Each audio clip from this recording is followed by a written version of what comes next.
अस्सलाम वालेकुम viewers, fun cars के साथ मैं हूं फैज़ान सलीम। और रमज़ान जिस तरह से शुरू हो गया है तो रमज़ान के मौके पर आपके लिए एक नया एपिसोड हम लेके आए हैं। और उस एपिसोड में जो कार आपके लिए मैं लेके आया हूं वो है डाइहात्सू की मीरा ES। तो इसके तमाम फीचर्स जानने के लिए अगर तो आप हमारे चैनल पर नए हैं तो हमारे चैनल को सब्सक्राइब करें, वीडियो को लाइक करें और बेल आइकन प्रेस करना बिल्कुल मत भूलिएगा, ताकि फ्यूचर में कार्स के बारे में जो भी अपडेट्स हैं वो हम आपको देते रहें। तो लाइट्स की बात करते हैं। लाइट्स हमारे पास यहाँ पे LED में लाइट्स ऐड हैं, यहाँ पे हेलोजन में लैंप ऐड है, और ये आप देख सकते हैं यहाँ पे DRL एक माइनर सा ऐड कर दिया गया है। यहाँ पे डाइहात्सू की मीरा क्योंकि एक ब्रांड बन चुकी हुई है, इस वजह से ये मीरा का लोगो यहाँ पे मेंशन किया गया है। बम्पर में आप देख सकते हैं यहाँ पे दोनों साइड्स पे सेंसर्स ऐड हैं। सेंसर्स के साथ आपके पास यहाँ पे बॉडी कलर के अंदर ही आपके पास दोनों वेंट्स दिए गए हैं, वेंटिलेशन के लिए डाउनवर्ड और अपवर्ड जो ग्रिल है वो दी गई है। तो अब चलते हैं इसकी साइड लुक की तरफ। साइड लुक में हम टायर की सबसे पहले बात करते हैं। टायर में हमारे पास जो टायर प्रोफाइल है वो 155/65 की टायर प्रोफाइल है, और इसमें 14 साइज का टायर यूज हुआ है। और पहले ही मैं बता रहा हूँ कि ये ओल्ड लुक है, तो ओल्ड लुक के लिहाज से बात यही है कि ये आप देख सकते हैं इंडिकेटर साइड पे माउंटेड है, लेकिन कोई स्पेशल शेप नहीं यहाँ पे दी गई। ये इसके मिरर्स के अंदर, ये रिट्रैक्टेबल मिरर्स के अंदर उन्होंने इंडिकेटर की ऑप्शन नहीं दी। यहाँ पे सिल्वर टच में आपके पास डोर हैंडल दे दिया गया है जो कार को एक खूबसूरत लुक दे रहा है। एयर प्रेशर्स आपके पास ऐड हैं यहाँ पे अप साइड पे। और यहाँ पे एक नई चीज देखने को ये आती है कि इन्होंने जो एंटीना दिया है वो आगे दिया है। तो आइए चलते हैं अब कार की बैक साइड पे। बैक साइड पे हम जैसे ही आते हैं तो वहां पे हम देखते हैं कि हमारे पास वाइपर के साथ शावर ऐड किया गया है। ऐड करने के साथ साथ यहाँ पे डाइहात्सू का लोगो क्रोम में आ जाता है, और ये मीरा माइनर से ऐड करके ES आगे मेंशन किया गया है। उसके अलावा यहाँ पे आप लाइट्स के अंदर देख सकते हैं, लाइट्स में आपके पास कार्बन फाइबर का टच दिया गया है, और कार्बन फाइबर के साथ नीचे आपके पास हेलोजन में ब्रेक लैंप्स ऐड हैं। तो अब चलते हैं इसकी बूट स्पेस की तरफ। लें जी, ये बूट स्पेस आपके पास आ गई। और जापानीज कार के सबसे बड़ा मसला यही होता है कि जो बूट स्पेस है वो इतनी ज़्यादा स्पेशियस नहीं होती। और इसमें एक ड्रॉबैक ये भी है कि आपके पास यहाँ पे नाइट टाइम आपको असिस्ट करने के लिए कोई लैंप नहीं दिया गया, और या तो आप पैसेंजर बिठा लें या आप सामान कैरी कर लें। तो ये देखें जी, यहाँ पे सामान कैरी करने के लिए आप इसको क्या कर सकते हैं, एक्सटेंड कर सकते हैं। ये आप सीट्स को इस तरह कर देंगे तो आपकी जो बूट स्पेस है वो एक्सटेंड हो जाएगी। लेकिन फिर आप पैसेंजर भूल जाएं कोई बैठे पीछे। तो उसके साथ ही यहाँ पे बैक साइड पे आ जाते हैं। ये टायर चेंजिंग किट आपको दी गई है, स्पेयर टायर यहाँ पे नहीं है।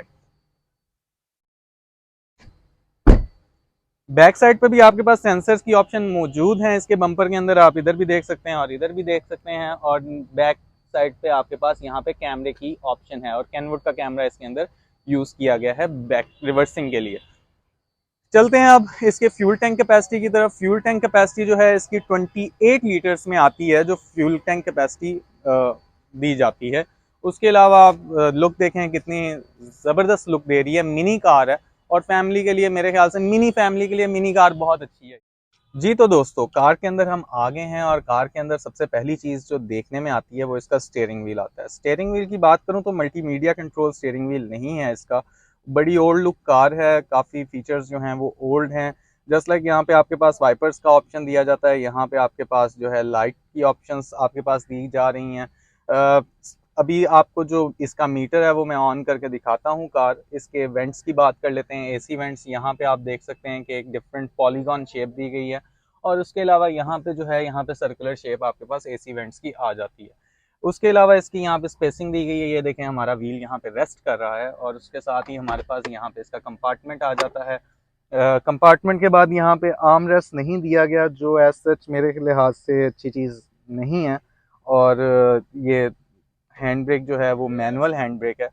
उसके अलावा नीचे आपके पास यहाँ पे कंपार्टमेंट दिया जाता है, अगर आप दिखा सकें यहाँ पे, तो ये आपके पास ये कंपार्टमेंट दिया जाता है। कंपार्टमेंट के साथ यहाँ पे डमी बटन्स बने हुए हैं। एज सच यहाँ पे ऑप्शंस होंगी, इसके जो दूसरे फीचर्स होंगे उसमें यहाँ पे होगा। यहाँ पे ये शिफ्ट लॉक का बटन आपके पास आ जाता है। और चलें अब आपको कार स्टार्ट करके दिखाते हैं।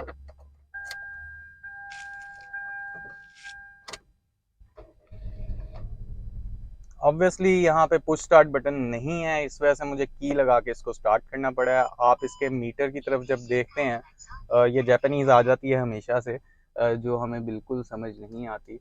तो इसका वॉल्यूम मैं कम कर रहा हूँ। तो नेक्स्ट चलते हैं यहाँ पे मीटर की तरफ। मीटर देखने में 3D लगता है, लेकिन ये 3D है नहीं। ये बड़ा प्यारा सा उन्होंने डिज़ाइन किया हुआ है, ग्लेयर दी हुई है ब्लू कलर की, आप देख सकते हैं साइड पे, और ऊपर इसकी लाइट्स की ऑप्शन और सारा फ्यूल की इंडिकेशन दे रहा है। अभी मैं पार्किंग मोड में हूँ तो वो आपके पास यहाँ पे आ रहा है। फ्यूल की ऑप्शन है एंड हाई, इस टाइम मीडियम दरमियान में है।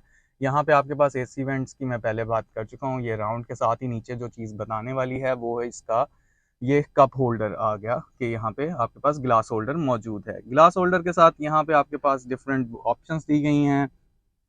एंटी क्लूजन ऑफ रोड मोड आपके पास आ जाता है, लाइट्स की ऑप्शन आ जाती हैं। तो यहाँ पे इसका जो दूसरा वेरिएंट होगा वो यहाँ पे उसका पुश स्टार्ट बटन की भी ऑप्शन, यहाँ पे उसकी ये डमी बटन आपके पास दिया गया। जैसे ही हम डोर की तरफ चलते हैं तो डोर की तरफ आप देख सकते हैं यहाँ पे आपके पास मोटर विंडो कंट्रोल्स का ऑप्शन आ जाता है, रिट्रैक्टेबल मिरर्स हैं, और इसके डोर हैंडल की बात करूँ तो वो क्रोम में आपके पास ऐड किया गया है। ओल्ड लुक है, लेकिन क्रोम में आपको दिया गया थोड़ी सी डिफरेंट लुक देने के लिए। साथ ही नीचे की तरफ चलते हैं, यहाँ पे आपके पास फोल्डर की ऑप्शन आ जाती है। फोल्डर ऑप्शन के साथ यहाँ पे स्पीकर्स हैं, इसके चारों डोर्स के अंदर ये स्पीकर की ऑप्शन एडेड है। और चलते हैं यहाँ पे तारे आप देख सकते हैं। उसके अलावा यहाँ पे आपके पास डोर होल्डर की ऑप्शन, और अगर इंटीरियर की बात करूँ तो आप देख सकते हैं कि इसका जो इंटीरियर है वो ब्लैक एंड वाइट में डिज़ाइन है। फ्रंट सीट्स के लिए सिर्फ ये ब्लैक एंड वाइट के अंदर है, जो बैक सीट्स हैं वो टोटली ब्लैक के अंदर आपके पास आ जाती है। तो ये आप देख सकते हैं, पूरी कार का व्यू ले लें कि ये किस तरह से बहुत ही ज़बरदस्त लुक दे रही है। लेकिन ऐसे पहले मैं बता चुका हूँ ओल्ड लुक है, तो ओल्ड लुक स्टाइल में लोग लाइक नहीं करते, अब न्यू फीचर्स पसंद करते हैं। एसी के नॉब्स की बात कर लें तो आप देख सकते हैं वो भी ओल्ड लुक में है, बटन कंट्रोल पे नहीं है। यहाँ से आप एसी ऑन कर सकते हैं अगर आप करना चाहें तो।